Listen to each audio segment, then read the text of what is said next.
Hi hello నమస్తే అండి. నేను మీ Sarika. Welcome back to our Sarika cookery channel. ఈరోజు మన ఛానల్లో రెసిపీ ఏంటంటే వెజిటేబుల్ పలావ్ అండి. దీనికి కాంబినేషన్గా రైతాని ఎలా చేయాలి అనేది అయితే చూపించిపోతున్నానండి. చాలా సింపుల్ రెసిపీ అండి. ఎక్కువ టైం తీసుకోకుండా చాలా తక్కువ టైంలోనే వెజిటేబుల్ పలావ్ని చాలా టేస్టీగా ఎలా ప్రిపేర్ చేయాలి అనేది అయితే చూపించిపోతున్నాను. దానికోసమని ముందుగా ఒక మిక్సీ జార్ తీసుకొని అందులోకి దాల్చిన చెక్క 4 లవంగాల్ని యాడ్ చేసుకుందాం. అలాగే ఒక 4-5 పచ్చిమిర్చిల్ని కూడా యాడ్ చేసుకుందామండి. మేము ఇక్కడ కారం తక్కువ యూజ్ చేస్తాం కాబట్టి తక్కువ వాడుతున్నాం. మీరు కావాలంటే ఎక్కువ పచ్చిమిర్చిని కూడా యాడ్ చేసుకోవచ్చు. అలాగే కొద్దిగా పచ్చి కొబ్బరి, కొత్తిమీర, అలాగే పుదీనా, ఇక్కడ ఎక్కువ అల్లం అలాగే వెల్లుల్లిని అయితే యాడ్ చేసుకుంటున్నానండి. ఇవి రెండు ఎక్కువ వేసుకున్నందువల్ల మనకి పలావ్ అయితే చాలా బాగా టేస్ట్ వస్తుంది.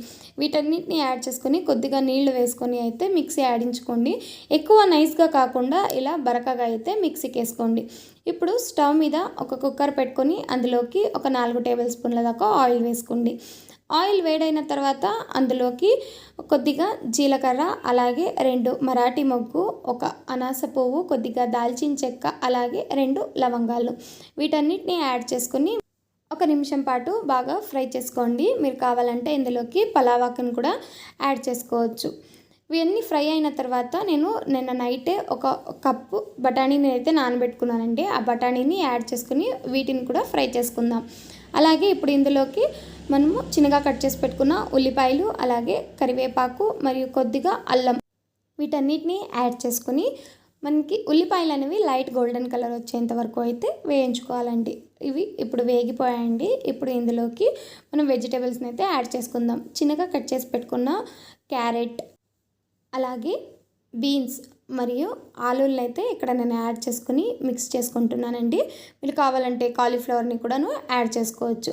అన్ని వెజిటేబుల్స్ వేసుకుని ఒకసారి మిక్స్ చేసుకుని ఒక 2 నిమిషాల పాటు అయితే వేయించుకుందామండి. ఇప్పుడు ఇందులోకి మనం ముందుగానే కారం వేసి పెట్టుకున్నాం కదా, ఆ కారంని యాడ్ చేసుకుందాం.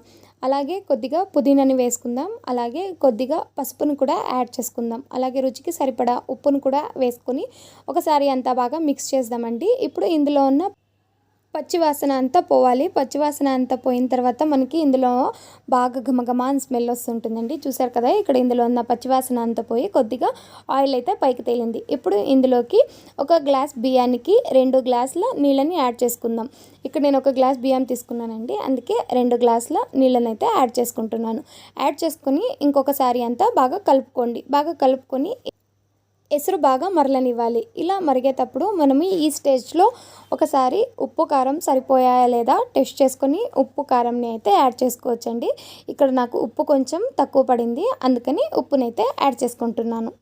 ఇప్పుడు ఈ ఎసరులోకి ఒక గ్లాస్ బియ్యంని అయితే కడిగి పెట్టుకున్నాను. ఆ బియ్యంని యాడ్ చేసుకుందాం.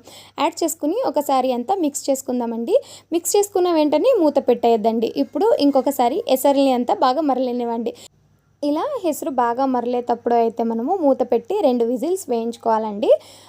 ఎందుకు అంటే ఇలా చేస్తే మనకి ఆ కారం అనేది పైన మాత్రమే ఉండకున్నట్టు అన్నం మొత్తం బాగా స్ప్రెడ్ అయిపోయి మనకి పలావ్ అనేది టేస్ట్ అయితే బాగా వస్తుంది.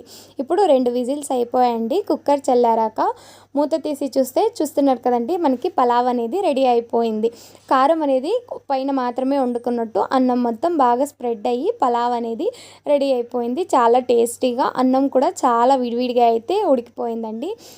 హోటల్లో చేసే పలావ్ లాగా అయితే ఉంటుందండి టేస్ట్. ఇప్పుడు దీనికి కాంబినేషన్గా రైతా కోసమని ఒక గిన్నె తీసుకుని అందులోకి కొద్దిగా పెరుగుని యాడ్ చేసుకోండి. అలాగే కొద్దిగా ఉప్పును కూడా యాడ్ చేసుకోండి. చిన్నగా కట్ చేసి పెట్టుకున్న ఉల్లిపాయ ముక్కలు, అలాగే టమోటా ముక్కలు, అలాగే కొద్దిగా కొత్తిమీర, అలాగే ఒక పచ్చిమిర్చిని ఇలా చిన్నగా కట్ చేసుకొని యాడ్ చేసుకొని ఒకసారి అంతా బాగా మిక్స్ చేసుకోండి. ఉంటే కొద్దిగా కరివేపాకును కూడా యాడ్ చేసుకోండి. ఇలా అంతా మిక్స్ చేసుకున్న తర్వాత లాస్ట్లో కొద్దిగా తిరుగువాతను కూడా యాడ్ చేసుకొని ఒకసారి అంతా బాగా మిక్స్ చేసుకోండి. ఇలా మిక్స్ చేసుకుంటే మనకి పెరుగు పచ్చడి అనేది అయితే రెడీ అయిపోతుంది. మా సైడ్ అయితే మేము రైతా అని అంటాం. సో రైతా కూడా రెడీ అయిపోయింది. ఇప్పుడు ఒక ప్లేట్ తీసుకుని అందులోకి సర్వ్ చేసుకుంటే అయిపోయాం. చాలా టేస్టీగా, చాలా సింపుల్గా, ఈజీగా అయితే మనము పలావ్ని అయితే ప్రిపేర్ చేసుకోవచ్చండి. టేస్ట్ అయితే అదిరిపోతుంది. మీకు ఈ రెసిపీ నచ్చినట్టయితే ప్లీజ్ నా ఛానల్కి లైక్ చేయండి, షేర్ చేయండి, అలాగే తప్పకుండా సబ్స్క్రైబ్ చేసుకోండి. Thank you.